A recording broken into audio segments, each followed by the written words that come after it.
Thank you everyone for coming to the Eastside Freedom Library to join us for this event. We're glad you're here.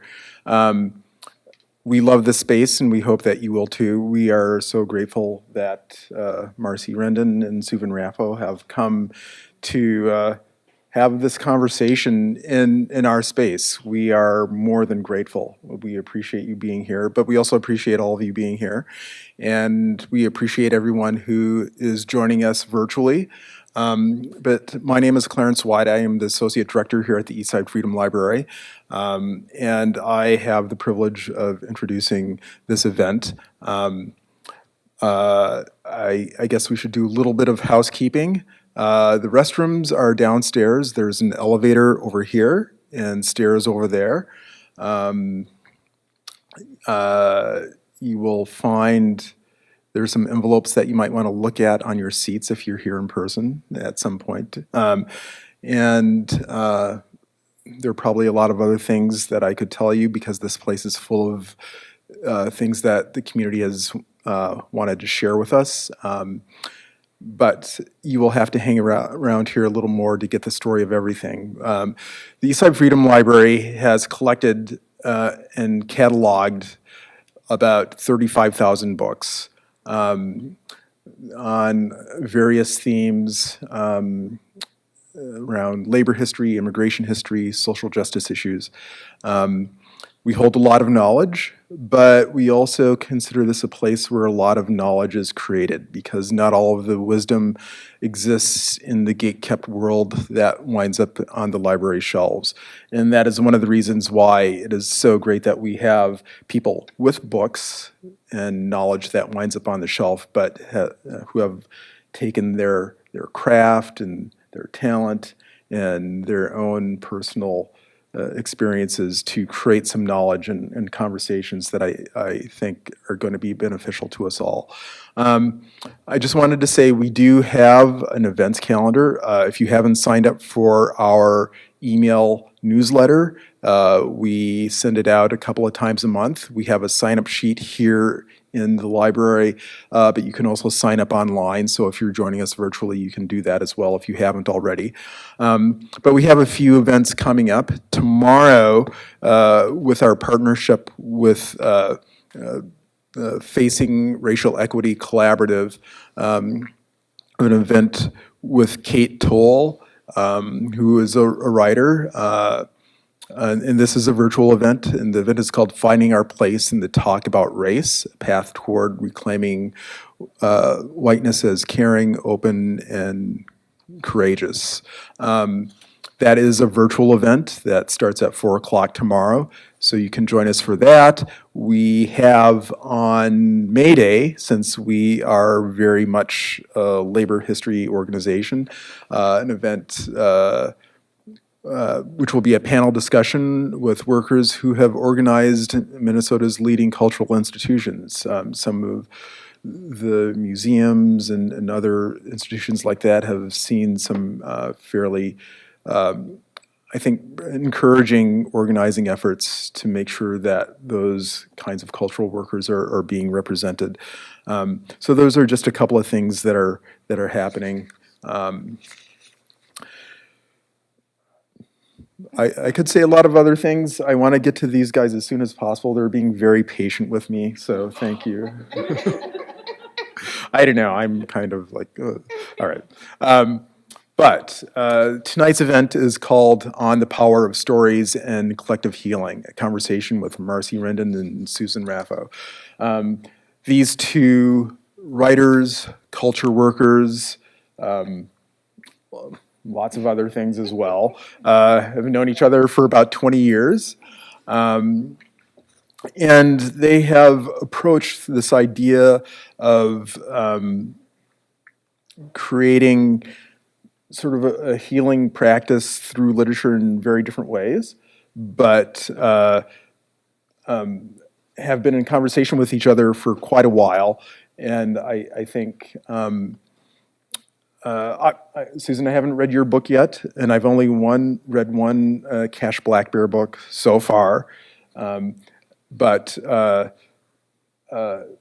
there it really is a kind of like power that comes from that story that is encouraging for not just like the hopes that we invest in a fictional character, but in so many of the identities that we have that are often marginalized and live lives that require healing. So I am going to pass this off to you guys. I believe you're going to be reading a little bit from your latest works and then jumping into a conversation. Before I do, I just want to remind everyone we are grateful to have subtext books here. The books are for sale here here in the library. You can also order them online. I'm sure that there will be a few signed copies that wind up back at the store, possibly. So maybe if you order it online, either go into the store or have it shipped out, you might get a signed copy as well. So I guess one other thing, folks who are with us virtually via Zoom, you can pose questions in the Q&A section of the webinar, and we will do our best to integrate those into the conversation. So we encourage that.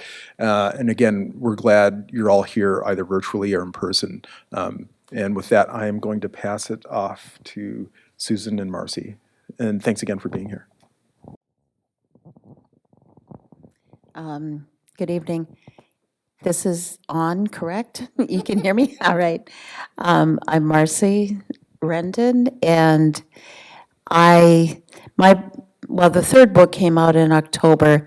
And when was your book released? November. And I've known Susan for years and years and years. When I first started doing writing and doing public appearances, I think it was with Women's Prison Book Project, and I did poetry reading at a couple of their events, and that's how I met Susan. And then over the years, we did book stuff together, we did healing stuff together, we did friendship together, gardening together, and because my book came out in October, I've been on this book tour of being invited to different libraries, invited to do different events. And I thought, what would I really want to do? And one of the things that I really wanted to do was be in conversation with Susan about her book. We've had a number of personal conversations about healing and how to heal and community healing and cultural healing and arts activism. My books are fiction, hers is nonfiction. So I said, Susan, let's do this. Let's call Eastside Freedom Library and see if they'll let us get on stage to talk to each other. So that's how this all evolved. There you go. I said my thing. She agreed to be first voice. And I just want to add to that if you've read Liberated to the Bone, I don't assume anybody here on camera has, you also see Marcie's name in it a fair amount, because this has been, as Marcie is saying, a friendship of a lot of years, a lot of learning, and in particular, there are ways in which there are a number of teachers I have had, friends I've had, who through the course of our friendship has helped me to sort of draw together what I was experiencing and learning. And Marcie, belovedly, has been one of them. So you also will see her named in there quite a bit, dear one. And so we talked a little bit ahead of time about what we're going to do, but we're just going to read a little bit, and then we're actually going to have a conversation and then open up for whatever happens, whether it's people on camera or folks in this room, with the questions you ask. So it'll be with where y'all take it, too. It might be kind of hard to hold a book and do the mic. Let me see if I can do this. So the most recent book is Sinister Graves, and recently what I've been asked to do, so when I'm writing these crime novels with Cash Black Bear, my only intention was to write a crime novel that somebody would pick up at 3 in the afternoon and read until 3 in the morning. You know, I had no intention that there would be any deep issues in them, but apparently there are. And my editors always want me to explain things that pop up in the books, and I say, I'm trying to write a crime novel, not a history lesson. And so in the back of each book, there's author's notes, and that's what I'll start reading here first. I've always been fascinated by crimes that can happen in rural areas where people live isolated lives and tend to stay out of other people's business. A number of years ago, I was on a road trip. We had been driving forever without a town in sight when we saw a country church with a graveyard. We stopped for a break to stretch our legs and walked around the graveyard, which had two parts to it. One side was where Native Americans were buried, with names like Yellow Horse, Charging Buffalo, and Standing Whirlwind. The other side was non-Native, with names like Johnson, Carlson, or Smith. On that side, I discovered a family plot where 4 children had all died before their parents, and all at a very young age. I called my friend over and said, "Look, someone murdered their children." She said, "No, it must have been the flu pandemic." But the dates were all wrong.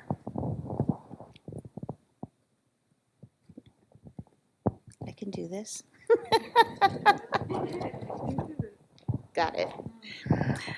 And there was a pattern to how long the children lived and how far apart in age they were. So the dates were after the Spanish flu, and all of the kids lived about 2 years. My imagination went to an isolated mother suffering from postpartum depression or a rageful father. And out there in the middle of nowhere, no one would be around to question an accident happening, an illness occurring there. Years later, I sat down to write Sinister Graves. I finished the book before the world came to a pandemic standstill and before May 2021, when the remains of 215 children were found in an unmarked graves at the Catholic-run Kamloops boarding school in British Columbia, Canada. The school had been in operation from 1890 to 1969, when the Canadian government took control. The number of children's bodies found at boarding schools across Canada since that time has risen to more than 1,000. That was when the book came out. There are closer to 5,000 bodies that have been found now. Canada's Truth and Reconciliation Commission between 2007 and 2015 created a historical record of abuses within the boarding school system. The TRC spent 6 years traveling to all parts of Canada and heard from more than 6,500 witnesses. The TRC also hosted 7 national events across Canada to engage the Canadian public, educate people about the history and legacy of residential school system, and share and honor the experiences of former students and their families. So this was in Canada. Nobody has done anything to document either the graves or the abuses in the United States boarding schools. There is a Native American boarding school coalition that has since come into existence that is starting to do some of this work. Many of the survivors of the boarding school system who gave testimony at the TRC meetings spoke of children murdered at the schools. But an independent investigation was not done until 2021, when ground-penetrating radar was used and unmarked graves were found. Native Americans and First Nations people have always been expendable. From General Sheridan's "The only good Indian is a dead Indian" to Colonel Pratt's "Kill the Indian, save the man." When I wrote Sinister Graves, I was well aware of the stories of abuses that the church perpetrated on our people during the boarding school era, and those of good faith who continued similar kinds of abuse within the foster care system, prior to Congress's passing the Indian Child Welfare Act of 1978 to keep Indian children in Indian homes. But I was unprepared for the magnitude of children's bodies found on the numerous school grounds. While this story isn't about a boarding school, it is about the twisted minds of people for whom Native children are expendable. And of course, Cash Black Bear does what she does to be of help. It is why the book is dedicated to MMIW and stolen children. So that's from the author's notes. The book itself is about what's happening right now in the Red River Valley, where the Red River is flooding over there in Fargo, North Dakota, around that area. And Ada is a small town that's like 35, 40 miles northeast of Fargo-Moorhead. And right now it's flooding. But in my book, there's a body that washes into the town of Ada because it's been a horrible winter. There's been big old snowstorms, and a body washes in, and it's a Native woman. And so that's how the story starts. There you go. Now it's your turn to read. And like I said, my book is fiction. It totally intended to be nothing but an entertaining read for those who like crime books. And of course, what I want to immediately start doing is talking about your book and asking questions about your book, because it's fiction and there's so much in it. But I'm going to start here and talk about Liberated to the Bone, and then we'll go back and forth. So one of the things, so for a lot of years I wasn't writing, and writing is one of the things that helps me to make sense of things, like probably is true for a lot of us, a lot of people in the room.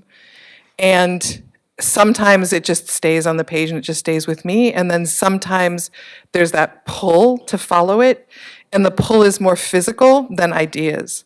And when I write something that feels like coming home, like remembering in the literal sense of that word, usually writing is part of what helps to get there. And so I was writing a series of blog posts because I used to write and put things out there, and then I had a child and wasn't doing that as well, and then the internet happened, and then social media happened, and I wasn't sure, like I used to know what you did when you wrote and where you put things back when we had journals and, you know, magazines and that. And on the other side of that, when I came back, I'm like, I have no idea what it means to put stuff out there, and I really want to put things out there, so I started a blog. I was told when I started the blog that I was about 3 years too late with a blog, and that my pieces were too long for blogs. But I wasn't, I wasn't looking to sort of have a particular, I was just like, I want to share it, and I want to feel, there's something about putting something out there that feels like a piece of you and sharing it and feeling what comes back, which was like mattering to me, understanding what it was I was writing. And then Adrienne Maree Brown, who is a writer, has written a number of books. Emergent Strategies is one that's quite well known. It has a series called Emergent Strategy Series, and Adrienne is a friend of mine and was reading the blogs that I was doing and invited me to put them together in a book as part of her series. So I realized when we were in the car and you were asking me how this book, I answered it one way, and there's like always 20 ways to answer that question. But one of them is just the gratitude for whether it's, the ways in which friendships, the people we love, community, end up shaping us. I name that Marcie's in here. Adrienne absolutely shaped this by saying, I think you should do this as a book. And so I'm grateful. It means, and there's another question we were talking earlier, Marcie was asking me, like, how would I describe the book, or what is it there, and saying that based on how I describe it, some folks might think of it as a handbook. And I realized that it's actually just this deeply selfish, in the most beautiful sense of the word, act. It's like, here are some things that I was thinking about as a body worker, as somebody who spent 20 years slowing down and listening to how histories are held in the tissues.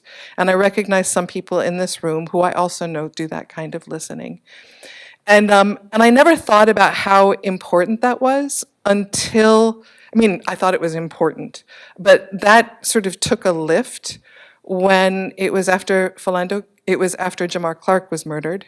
And I, like many others, were at the occupation site and was giving bodywork, providing care for the family, for people who were at the occupation. And somebody else who's beloved in community, Louis Alamayu, called and asked, what is it that you are seeing in the bodies of the people that you are working with? And I'd had a practice for years, and nobody had ever asked me that question. I hadn't thought to volunteer that information or to remember that with the deepest respect for the privacy of the stories that we are hearing by listening to what happens, what's held, in my body and yours, the things that we don't even are quite aware of, as well as the histories that Marcie was just talking about in Sinister Graves. All of the histories that are here, that are unfinished, are here. And so that is kind of me writing my way into what is the relationship between that listening and then collective healing. Because as long as it stays in the story of one body, that's part of the wound, right? It's the wound that allows so many of these systems to exist, this isolated individualism. So what's the relationship between that and collective healing? So that is what Liberated to the Bone is, and I just learned that by saying that out loud, so thank you for our conversation earlier. Man, so I'm going to read a little bit from the intro. This is a book about wounds and connection, about remembering and repair. There are many ways to listen to the times and shapes before violence, numbness, and a disregard for the connection of life determined how we sit in community together. The land itself is full of these stories. Stone and tree and turtle and frog are much older than us humans. They remember how to adapt without losing connection, each to the other. There are stories held in cultural spaces and passed along from one generation to the next. Whether or not they're the ones held in our own lineage, we can listen to them respectfully, not claim them or attempt to rewrite or own them, but listen to those who offer to share. The physical body, this place of individual original home, is another place of story. It's a connected story, individualized by the boundary of its skin, but also connected deeply from before birth until after death. Everything about the rhythm of the body, its pace of development, its way of holding pain and experiencing pleasure, is a story of relationship. Even the ways the body forgets and isolates, separating and numbing from those around, is a collective strategy. It's one designed for a body among bodies, not a body isolated from all. This community of cells, of membrane and fluid, of expansion and contraction, carries so many whisperings and teachings of the before. I get equally elated, dizzy, happy when learning about how photosynthesis works as about digestion. Anatomy feels gleeful, and the connection between blood and craniosacral fluid feels like a sacred text. And underneath this wonder are always the questions. What must be remembered? What must be repaired? What will reconnect? There's nothing new about the culture of fear. It is, across thousands of years, the most effective way to control a people. Fear is both about concrete experiences and the worry about what might take place. It is easy to inflame and harder, once inflamed, to settle. Fear rarely settles with a rational response, however brilliant. Fear is of the body. It is an activation that is desperate to feel safe again. It's not possible to deal with the culture of fear without attending to the physical truth of fear. After all, fear is a hormonal response, a series of ancestrally derived squirts, nerve firings, and muscle tightenings, a response to something. Once it gets going, the body can't easily discern between something happening in the present moment versus something that might happen someday. I once had a teacher, and I'm really sad I can't remember who, ask us to notice the next time that we are frightened or worried about a possible outcome, and to then notice on the other side of that outcome if it was as bad as we thought it would be. He asked us to notice if we could remember how afraid and or worried we were. There are two things he said would be true. The first is that the majority of the time, barring those times when something is happening in the present moment that is a very real threat, most of the rest of the time, our fear is far worse than what actually happens. The second is that once that fear settles, we don't really remember it unless it's inflamed again. This is like labor, the physical truth of giving birth to an infant, an intense, all-consuming experience of sensation and emotion, which you can't really refeel on the other side, even if you still remember. Did you know that the oldest root of the word fear means to try, to risk?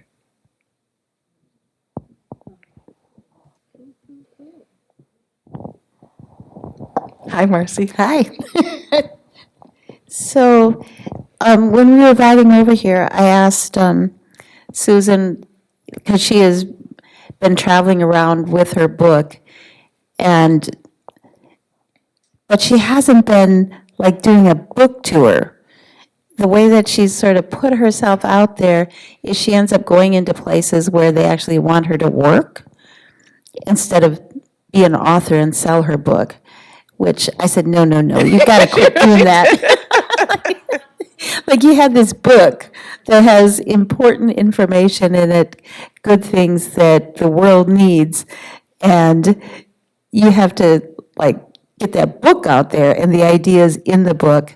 And then I had asked you, it started because I asked you how many people treated the book as like they maybe thought it was like a how-to heal book.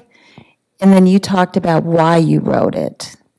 Do you want to repeat what you said there? For sure. So it's sort of the book comes out of the answer I gave you as opposed to this is why I wrote the book. And I suddenly felt a wave of emotion as I'm telling you this. Is probably 15 years ago, maybe a little bit longer. I don't know, and I'm going to share something that I have learned and have been taught with awareness that anything I get wrong in the telling is my responsibility alone. And I don't know how many people here in this room are familiar with this, but it is the prophecy of the seven fires, the seven fire prophecy, which is an Anishinaabe prophecy, one of a series of prophecies that have brought the Anishinaabe here to this part of Turtle Island, and that also carry, as multiple prophecies do, stories and tellings about what to watch for that guides decisions in life. The seventh fire, as I understand it, says many things. And one of the things that is part of that prophecy is it says that we live in a time, and many believe we live in the time of this prophecy.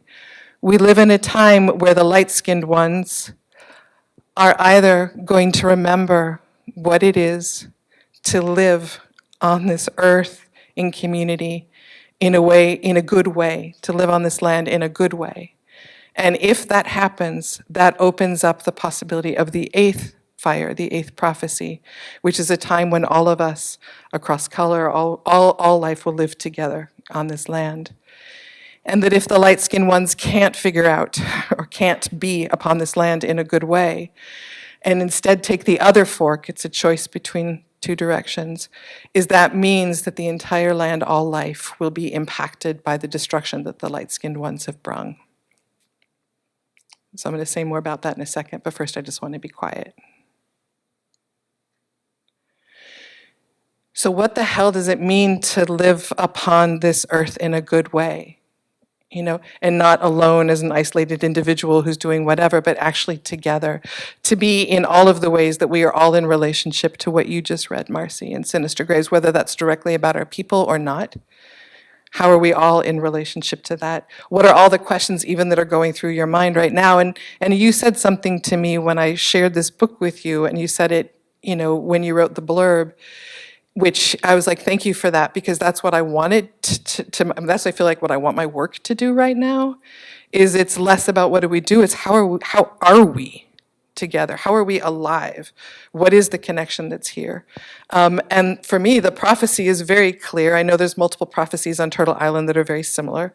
It's very clear, and as somebody where most of my lines crossed over the Atlantic Ocean to land here, and as a light-skinned one, that's not just a story, that is every moment of every day. And so it would never be for me to say if this book is adequately addressing that. I have no idea. But it is an offering to say, here is, as I'm sitting in the question, here is what I'm listening, now let's be together and talk and learn, light-skinned one or not light-skinned one, whoever we are, what is the relationship that unfurls? So as you're talking, one of the things that I think about is like, what I read from mine about the boarding schools and about the killing of kids and, the history is so much about oppression, and it has been such a heavy oppression, but that your book is actually about liberation, and I think that people who have been either the oppressor or been so oppressed don't necessarily know even what liberation is. People talk about, oh, freedom or this or that, but it's like this heady thing. They don't know how to live it or embody it. And I think that that's part of what you're offering in your book.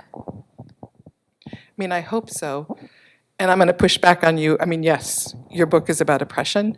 But I said to you earlier, and actually it's a question I wanted to ask, is that we were talking and I was saying, it's interesting, we were talking about collective healing in story. And I think story has spirit. What stories are you telling? Where are they going? They have their own life.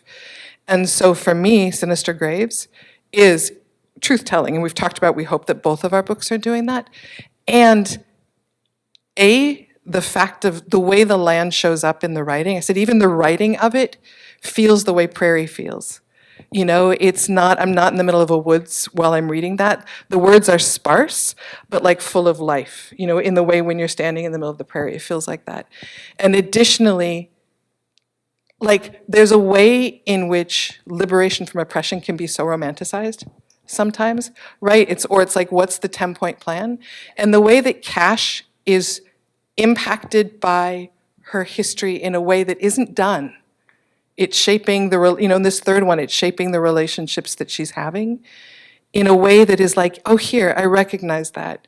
Here, I feel that. Like you do it in this way that is, it's like literally being right in the middle of the sentence. I don't know how else to say it. It's not over here, talking about it from over here or back here. It's like right in the middle of the sentence with all this space. And so to me, both of these in different ways, like what creates the conditions for liberation, this thing that in different ways we haven't experienced.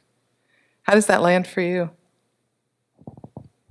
Do you recognize your book when I talk about it? What I recognize is the connection to the land, and I think that as a Native woman, an Ojibwe woman, living here, it's like, this is my land, this is my country, this is the air that I breathe, it's the trees that I've listened to my entire life, it's the water that I've heard.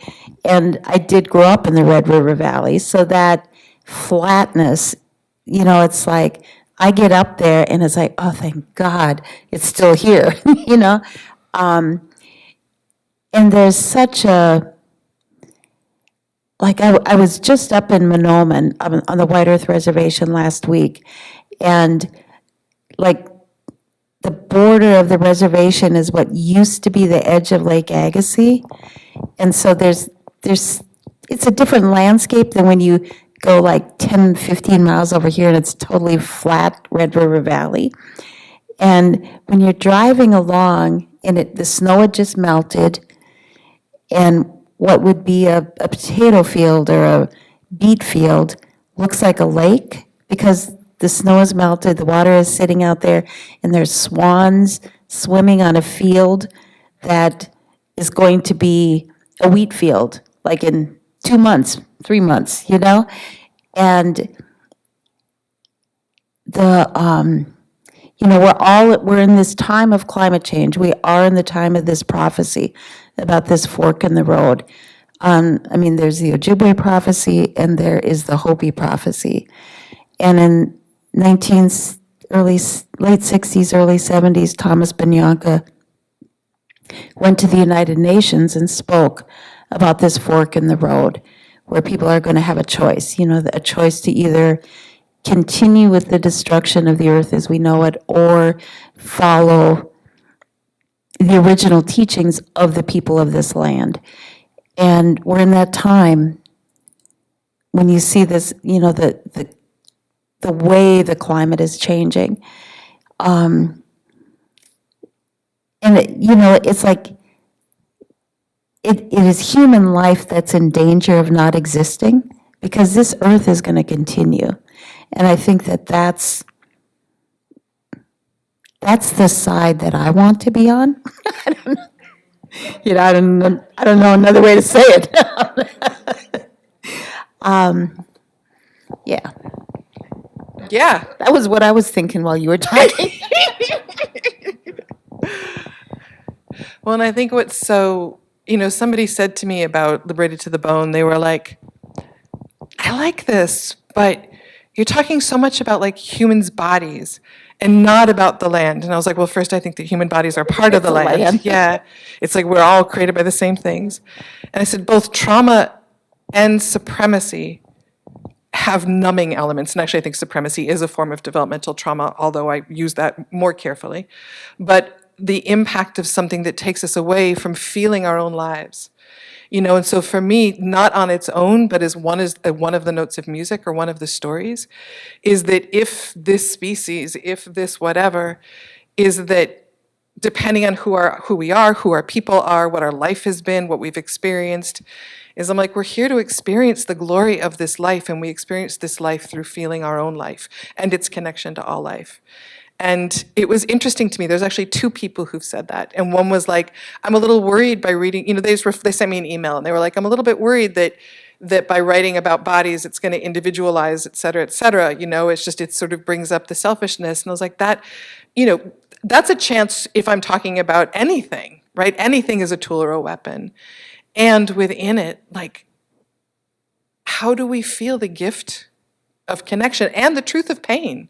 The truth of it, the truth of shame, the truth of whatever it is to move through, because this is what this spirit made some decision to say, hey, I'm going to animate this, so we might as well experience it because we've only got it until we're gone. Yeah. Now what? So tell me about story. I'm going to ask you one more question before we open up and let you all have questions. What about story? Well, because you were talking, when we talked and you were like, do you want to do this? And we were like, what will we talk about back and forth? And you were the one who named story as a part of collective healing. And we sit in story in different ways. They're both books of stories. But again, genres, right? Categorization, fiction, nonfiction. I actually think our books overlap more than that. But why? Like, to some degree, my question feels really simple. Why do you think story matters? But like, why? I remember with the first book that you wrote, your editor was like, put more of the politics and explaining in there for the folks who might not. And we had a bunch of conversation about where and why. And I know you talked to a lot of people about it and have ended up in holding it this way. And so for me, there's an emotional and a physical relationship to what the endnote talks about, which is different than reading, an essay that is describing what your endnotes talk about. So that's my language of it. Like, why story? Why this form? We joke in Indian country about that. What do Indian women do to, at the end of the day to rest at night? Watch Law and Order, SVU. It's like we have this fascination with crime and whatever. And I think that comes from the history. And there's some way where, in the absence of access to resource and healing, people use, whether it's crime novels or crime movies or horror movies, to try and get a handle on, the history. So that's one part. I read crime novels. That's what I read. But the other thing is that growing up, there were no books either in grade school or middle school or high school that were about me or about my people, where I could see myself. And so when I'm writing, my audience in my mind is other Native people. They're the people that I know back home. And I want to tell stories where they can see themselves. They see a reflection of themselves. Because I think that, in my artist statement, I talk about what do you do when somebody else controls the mirror market and you just never see yourself? And how can you know that you exist if there's no reflection? And so part of what, I mean, if there's a deeper thing that I'm trying to do other than tell a good story, is give people, my people, a picture of themselves that they can say, oh, we exist, we're here, we're present. And Cash, as a character, I mean, Native women say, oh, you told my story. And non-Native women have said to me, I wish I was like Cash, because she is so powerful, she's so resilient, so present in her life. And she's full of trauma. I mean, I didn't know, in the first book, Murder on the Red River, there's a professor at one of the universities here who is using the book in her class to study PTSD. And I said, what? And she said, well, Cash has PTSD. I said, really? Like, huh. And then when I thought about it, it was like, oh, yeah, she does. So that all happened without me consciously thinking about it. I'm just trying to tell a good story. And I don't think that you can tell.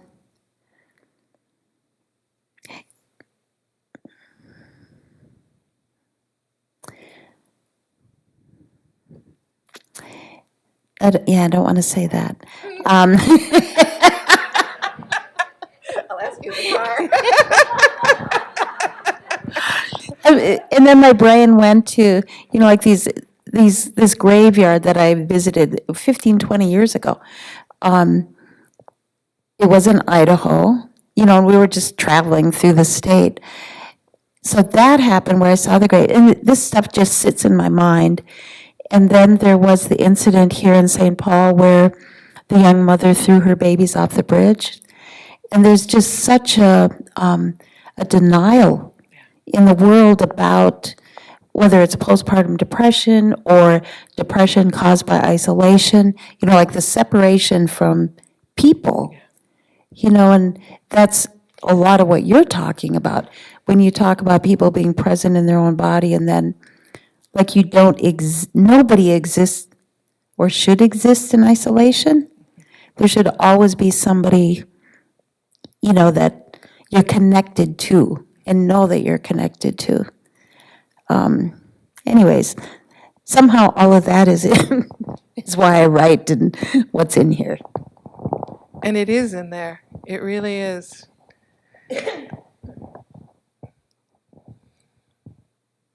I'm saying that because I'm feeling Cash, and Cash after 3 books, like, have you had people call you that they've seen Cash? Have they told you these? Because Cash, for me, by the 3rd book, has such a presence already that I can keep physically Yeah, hear it. exactly. Yeah. Yeah, I would assume you have. Yeah. I don't know where we're at in time. And do we And want we should to? open up to the room. Yes. That's what I'm wondering. Yeah. We're good on time. Okay. Hi, other people, plus people far away.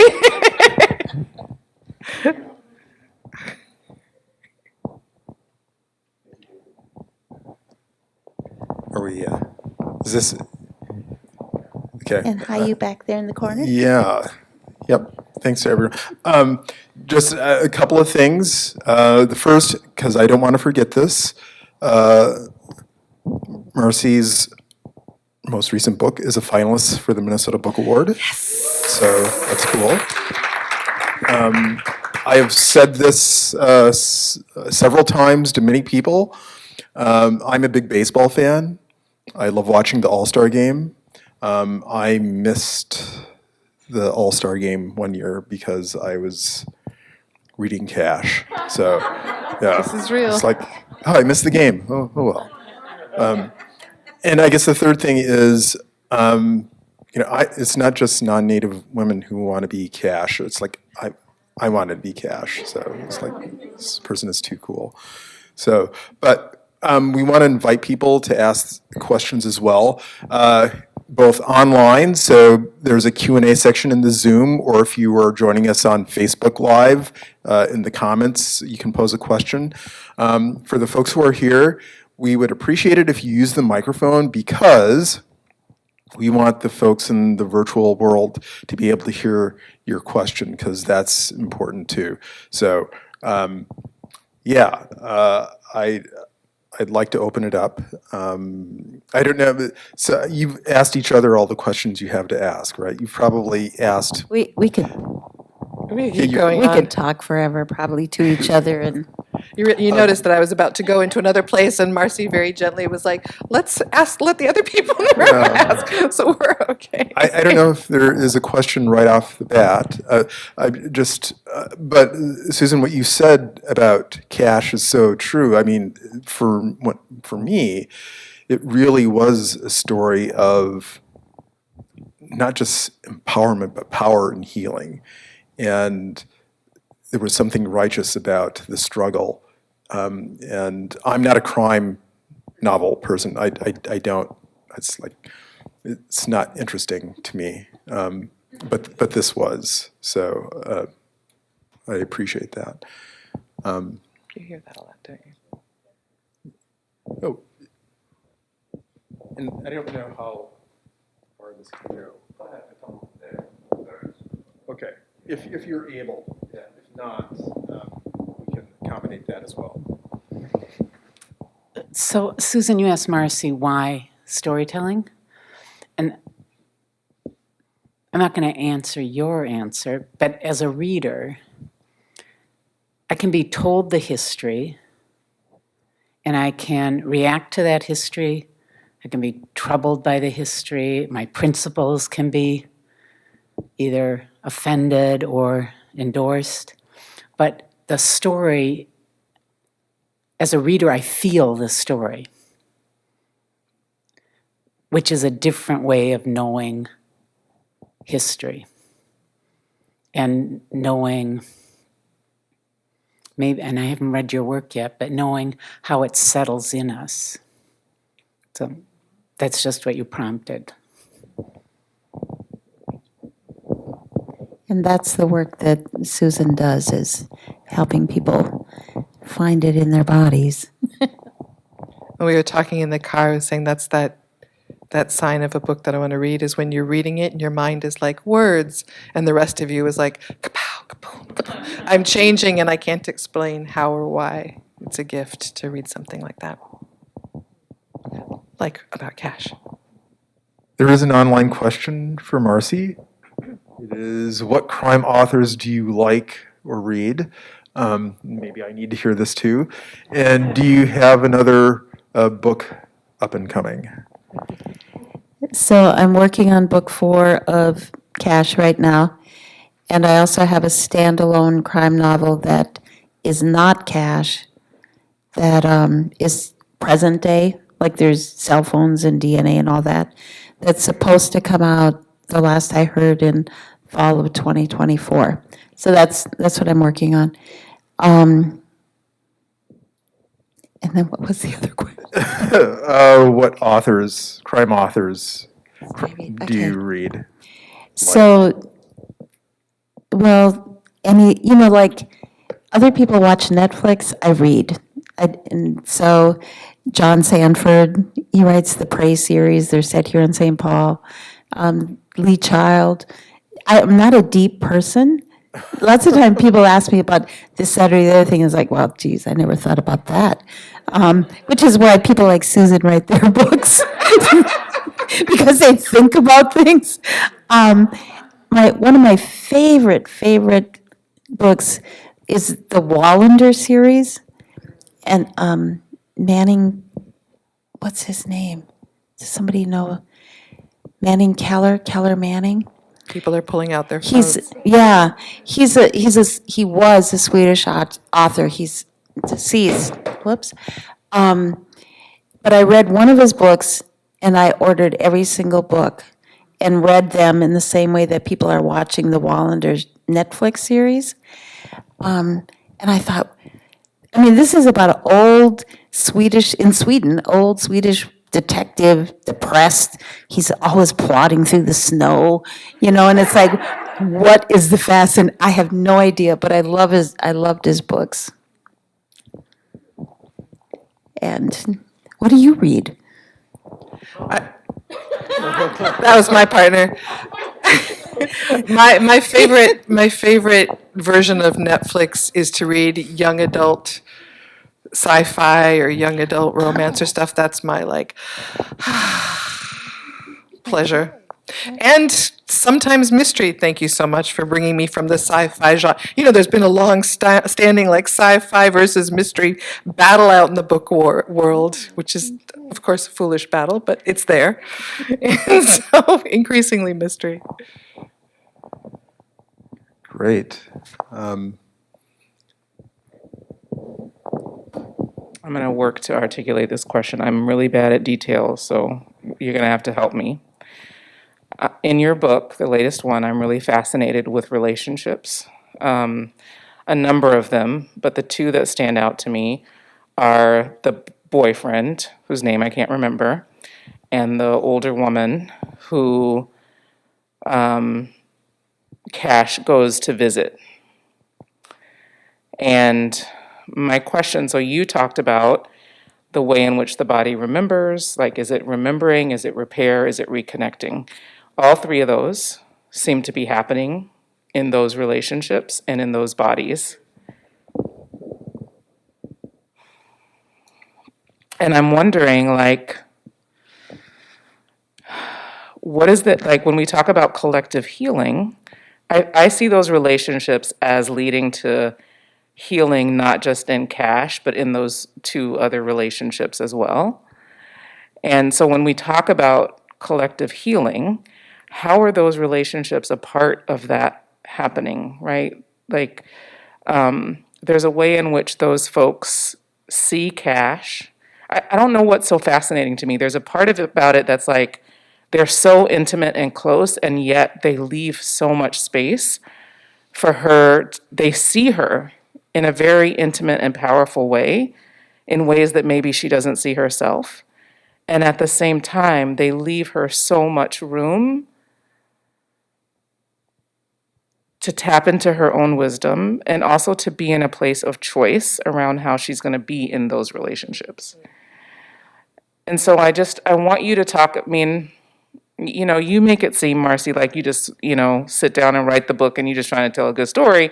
But there's all of the wisdom that's coming through you that's likely not just your wisdom, but the wisdom of generations, right?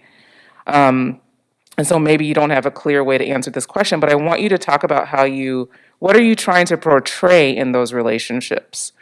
And maybe Susan, then you can talk about that too. You know what I mean? You can talk about that. I don't know how to ask you the question, but I think that once Marcie responds, you'll know how to answer the question.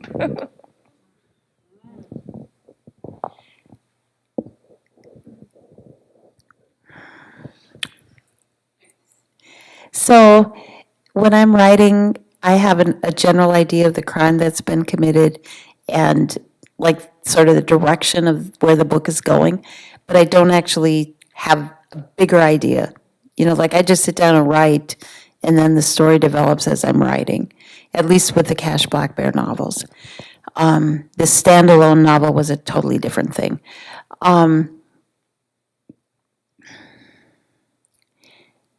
And I like the way that you asked the question because it didn't give any spoiler alerts for those people who haven't read the book. But yes, there's two very important relationships in the book.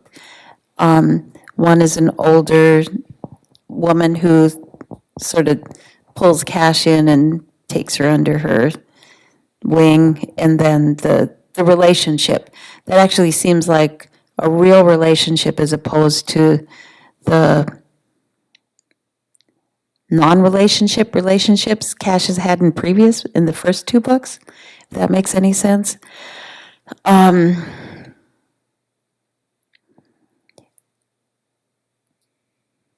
One of the things that happened with the boarding school, well, first there was the wars, then there was the boarding school era, then there was the foster care adoption era.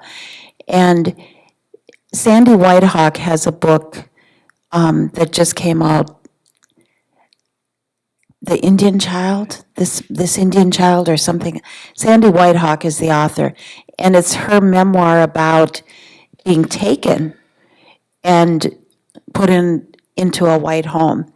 And one of her stories is that, I mean, it's fact, that she was outside playing, and her uncles were sitting there, and the social worker drove up, took her, and how that must have impacted her uncles.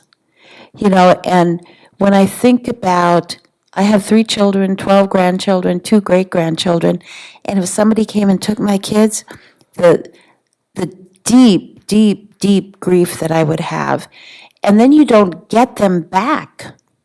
Like they're at boarding school for, for however many, and either they come back totally changed, they may not recognize you, you may not recognize them.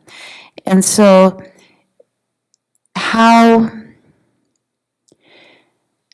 this distance in relationship that Cash has as a character in the books, and then the slowly moving, being able to have relationship. And I think that, yes, that is what needs to happen, because there's just been so much forced disruption and so much grief that no one has acknowledged. Like we couldn't acknowledge it, and then the world never acknowledged that it happened. What do you want? I mean, I can tell you how I've experienced the books, and it's which I think is getting at what we'll see if it's getting at what you're asking, Marie. But what I was saying to you, it's like with the third book, I feel that sense of relationship, because something in the third book is shifting, and it's quiet, and it's in the spaces, not in the directions, right? And so for me, the 2 relationships that you pulled out in the book in particular, like as I was reading them, what I kept noticing, and there was one scene where, is the older woman's name Joni? Josie. There was one scene with Josie where Cash has shown up and just witnessed something. Watch me be really careful to not give spoilers. Cash has just witnessed something that has had deep impact on her. And the way that Josie holds that moment, doesn't hold, just sits with her. And then things happen for Cash, right? And there's, when I said earlier to you, Marcie, that there's, and I can still do this, like a romanticizing of what healing looks like, or an assumption of, something that always has to be big in a particular kind of a Hollywood way is one thing, or, or all kinds of stuff. Like the story is about what it looks like, combined with, within this story, all of the folks who are not Native, who stole those children, who believed, and they're not forgiven as a result of this, but who believed they were doing the right thing by some sense of order that they had. It's that the capacity to do that as well, is that there's, to unravel that, the danger of directing, which is what the folks were who were stealing the children. I believe that this is healing work, that the right thing for these kids is X, Y, and Z, meanwhile doing incredibly devastating violence. And so that's often that healthcare directive. Here, let me diagnose you. Here is what it looks like. And if you do these 3 things, you'll be in the world in the way I think you need to be in the world.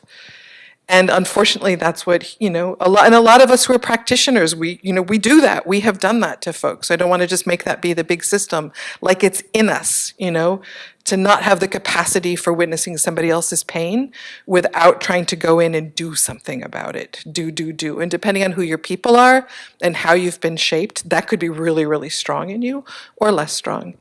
And so for me, in the pieces that you're naming are the opportunity to witness something else. Like, what is it to actually honor somebody's sovereignty?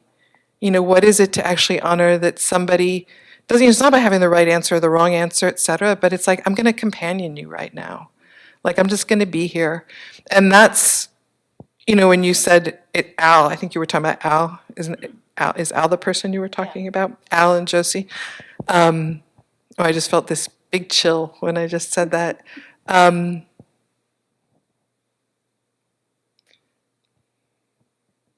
Again, for me, reading it and noticing that space, that companioning, that kind of love, like,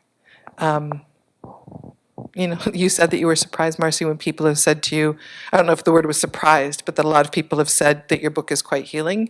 It's really healing to witness that on the page. Because of all the times that me and everybody else, whether for dramatic things, for intense things or for just 1,001 small hurts, didn't have the space to just get where we needed to go on our own. Is that the piece that you're talking about?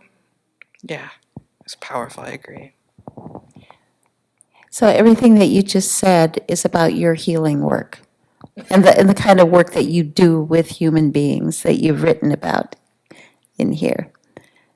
So it's that, like, here's the book that is like this real person doing this healing work for people in our communities. Your work is like, hi, like we're here, and if there's healing in this book, it's you sitting in someplace reading it and responding to it. Power of story, I think, yes, and. Dear one. Somebody back there had a question too.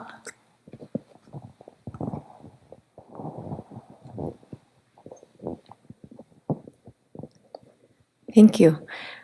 I wanted to ask, you talked about postpartum depression, PTSD, gender-based violence. And I wanted to ask about, Susan, you maintain an extensive list of practitioners, healers, and modalities. And so I wanted to ask about writing practice for healing, collective writing practice for healing, if you know of, and also about healing practices, somatic healing practices. Where to get started, where to find that space, and how to slow down.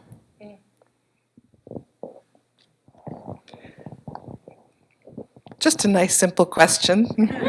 But I also really want to honor what's behind the question and the things that you lift up by asking it. And I'm aware that I don't know how many of the people in the room you know. I don't know about folks on camera. There's a lot of folks in the room right now who I know hold various things as a practice. So first I'm going to say I don't think I can answer most of that. And the reason being is that it's such a specific question, right? There's general pieces, there's lists, I'll say a few things, but I think a continuation of the question that Marie asked is that whatever your or anybody else's in this room's next step is so specific to who they are.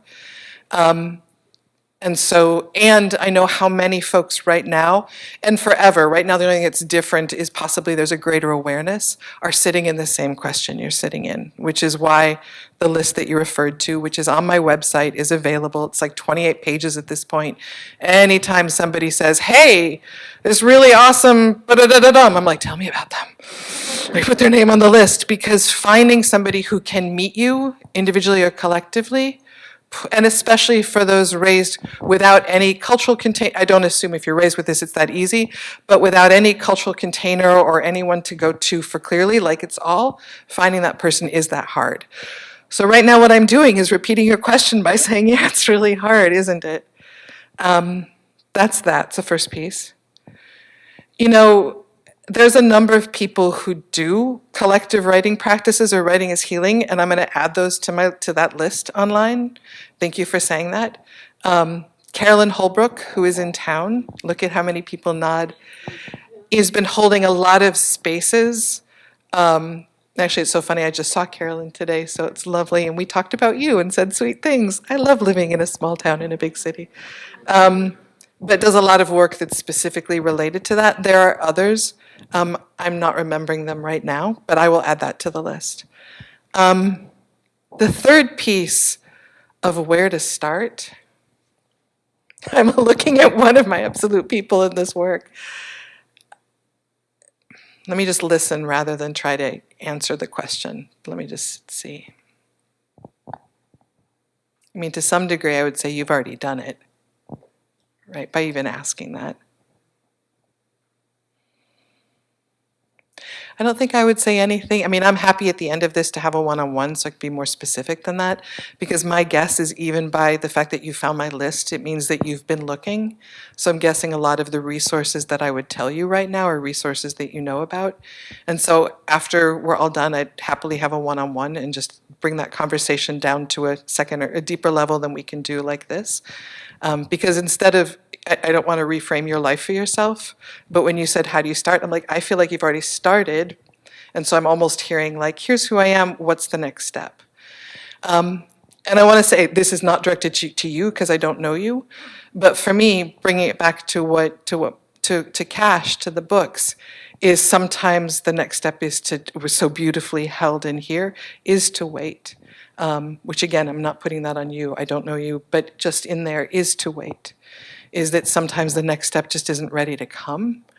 And that almost trying to jump ahead of that lost feeling, that disoriented feeling, that awkward, painful feeling, whatever it is, stops the next step from happening. So I share that more generally than specifically.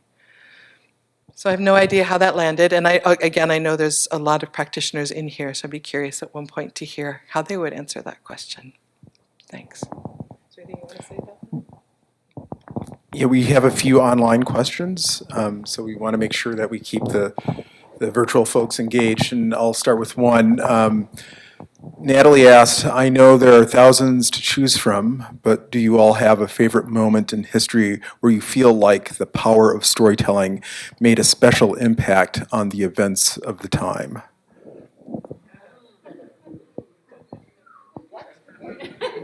Should I read it again?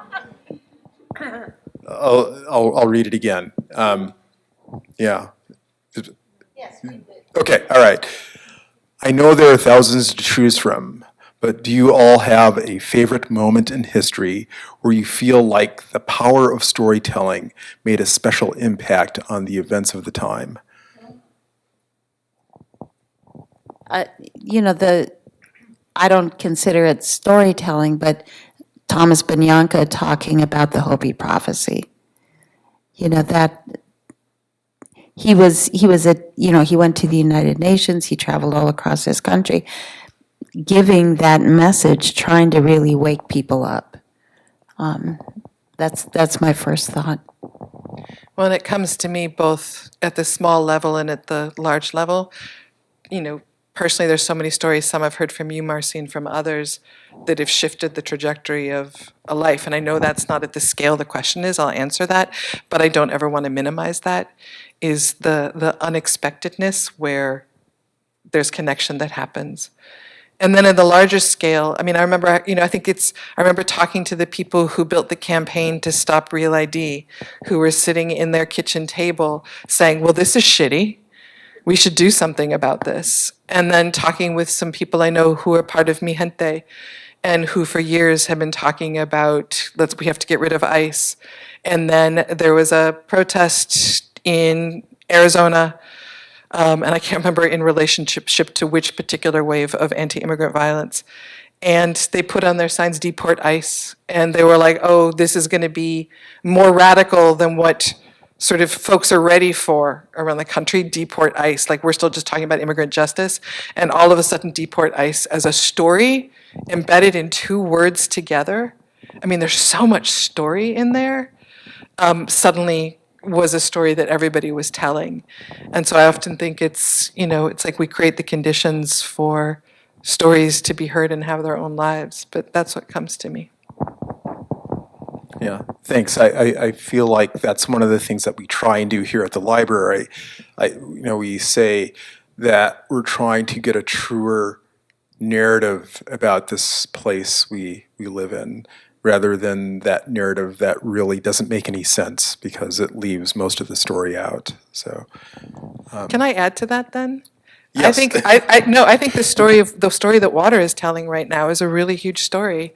You reading the book and opening with the floods, and the flooding is happening right now. I also want to I said the small story, but it's also, there's so many stories that are happening right now that, there's so many. Reminds me of more stories. We have more online questions. I wanted to make sure that there wasn't someone who was just, okay, think of what you're going to say, and I'll read the next question. Or I'll call on people. Lupe asks, I treasure both of your writing. What has surprised you as you write, as your writing evolved with a story or truth? Is that Lupe Castillo? Yes. Hi, Lupe.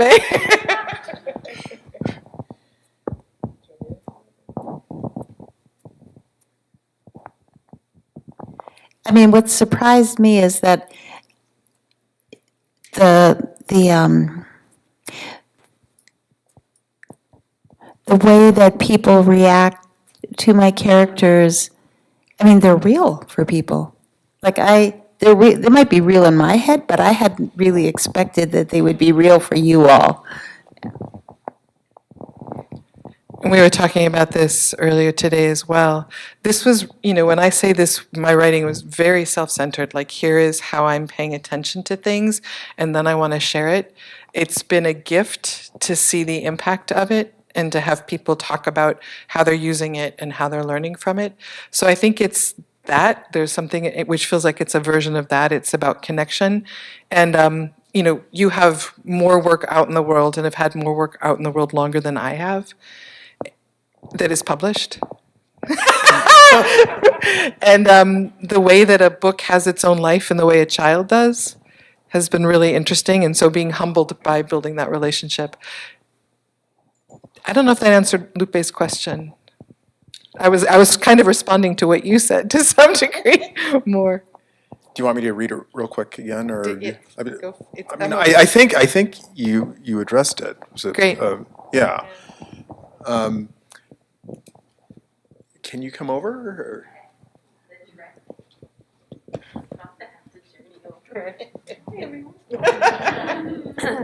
Hello.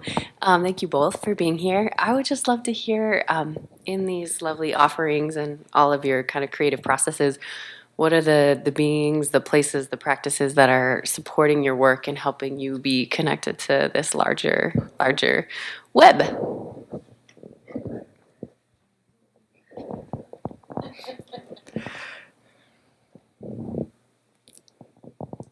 I mean, relationships, for sure, with so many things.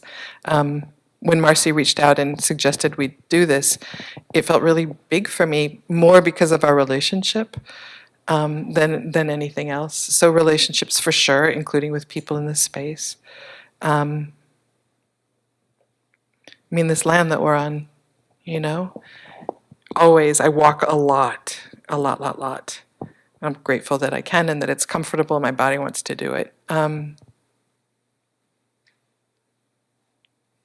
Spirit, ancestors, so many practices, so much listening. I almost feel like it's kind of like it's the everything, which feels lovely, including the stuff that really sucks and being in relationship to that. That's what's rising right now. Same. You wanted to ditto that. I was going to say ditto. We gardened for a while, me gardening in Marcie's backyard, and actually I haven't talked to you, got some other stuff this summer. And it's interesting how, like, even though we're not in the same way, like that, like it's relationship present, but I love the fact that there's people I've known for so long and that they have so many layers. So that is part of this, and then that's true for other aspects of relationship in the room. Great. There's a related question. Please share a bit of your writing process. When do you write? I think more importantly, they ask, how do you settle, ground, and open yourselves to the flow of writing? And I'm guessing, especially how you guys write, it's more than just a toolbox practice, that it really has more to do with, emotional, spiritual, historical pieces of our existence. I mean, because all my kids are grown and I don't have a job except for writing, I'm in a place now where I can write every day. That hasn't always been true. So that's typically what people are asking. But this question sounds a little bit bigger than that, where, like I meditate, I focus or not focus, like to actually hear the story that's coming to me through me. Like really paying attention to, I don't know, like something outside of myself that moves through me. I guess that's a key piece of my practice, which is, but that's when I'm writing like poetry, plays, the Cash Blackburn novels, which is a different practice than, like, I do some journalism, I do some profile writing, which is more, I don't know, kind of like English paper schoolwork writing. What do you do? I haven't centered writing very much. I mean, it's really been, Well, we used to sit at a table we and write used together. to. We totally did for a while, me, you, and Arna, and we were right. And so there's something that's actually happening even right now between us with you. There's a way that you're honoring this, which is doing some changing inside me, even right now in front of you. Because I want to be writing more, I get in my own way. So I write when, like, the voice is so loud that to not write is to be numbed out and distracted. That's one kind of writing, because then it's just like what's coming through is stronger than all the ways I get in my own way. I want to sort of center writing not only then, but to say, actually, I want to commit to this as a trade in the same way that, to me, bodywork is a trade that I've committed to for the last 20 years, that you have to show up and you have to practice even when you're like, I don't want to show up for anybody else. I just want to, like, go do my own thing. And so I want to bring that energy to it, and I don't yet. And so I can feel there's stuff happening in me just even being here with you tonight about that. So I just think that over your 20 years of doing the work that you do, you have so much accumulated knowledge that I would think that you have to write some of this down so that it has a broader audience than just your, I was going to say just her little practice, which is a total lie because there's nothing little about her practice. And writing asks for a different attention, right? So I appreciate the way you just laid out here's how you create the conditions in order to keep writing every day. And so there's choices to make. And that's what I'm really sitting and listening to. A couple of things. So you mentioned resources about how to connect with you. I can't do the microphone and ask at the same time, but I would like to put your web address in the chat. Maybe one of my colleagues can do that as you tell us what that is. And also, someone else asked Susan if I wanted to reach out to you individually, is there a way to contact you that you'd prefer? And I'm guessing the website maybe has a way to do that? Yes, Or, okay. yes. So my website is www.susanraffo.com. Centering myself again. It makes me giggle to have my website be my name. And there's a contact form on there. Whoever it is reaching out, you didn't say their name, did you? No. Into that center. So I'm just going to say, I'm actually beginning to slow down my practice and to close it. But I'm always really happy to receive questions about where to take the next step. But my practice is slowing down. And that's how to reach me. And the form, the 28 pages of people to reach out to, if it's not easily findable, ask me about it. But otherwise, if you go into the part of the website that says, I don't remember, my work, I think, if you get in there, that's how you get to the list. Okay, good. I've been looking, Did you have something to? Okay, all right. She's talking on the side to me. I'm saying. That's why we have you in the corner.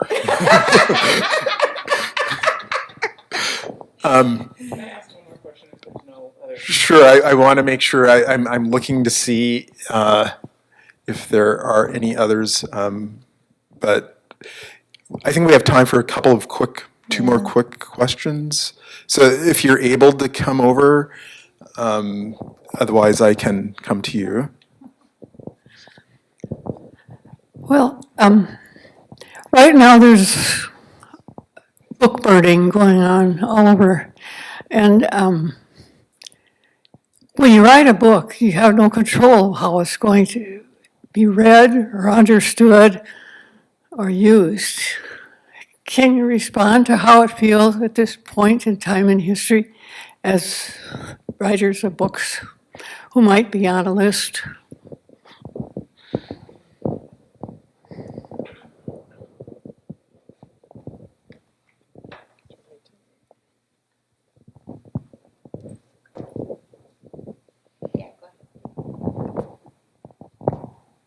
I mean, as soon as you said that, I thought, in some ways it's not about the paper and the fact of the book, it's the stories. And I sort of sit with it against every other act, as Marcie's been reading in Sinister Graves and elsewhere, where the truth of somebody's lives as they name it, violence is used to disappear that. And so for me, book burning is just one of the strategies of disappearance. And so I react to that even less about my book, because it's just paper and pen, etc. It's more,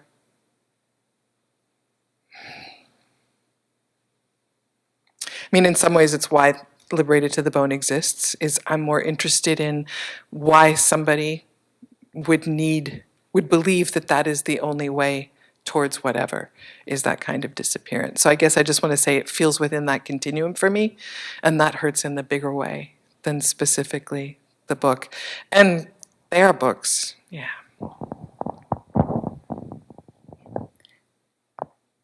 I don't have anything to add to it. As far as I know, my book isn't banned yet.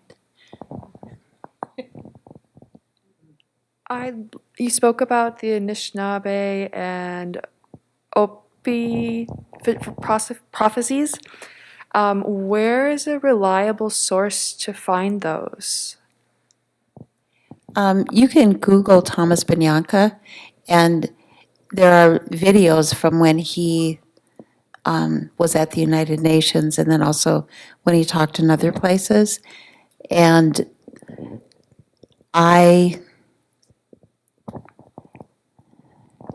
been told the prophecies through story, yeah, not through reading them. Yeah, I don't even know if the Anishinaabe one would be out there in a way that's readable or viewable or whatever. Yeah. I'm happy to look, not that I would know, but, yeah, that's, Yeah, for sure.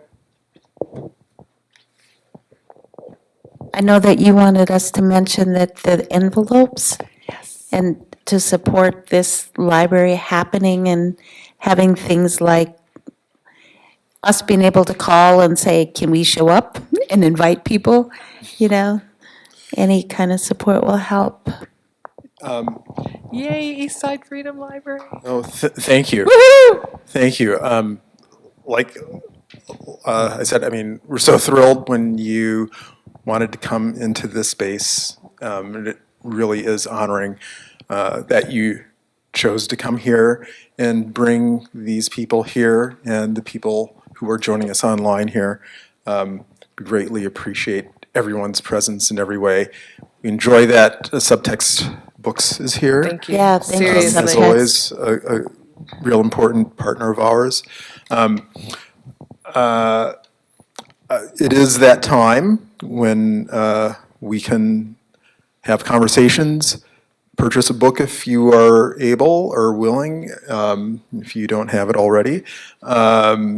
I gotta say, I think, Susan, you and I met about probably 32 years ago or something like that. So, yeah, And our lives were much different then, by a lot.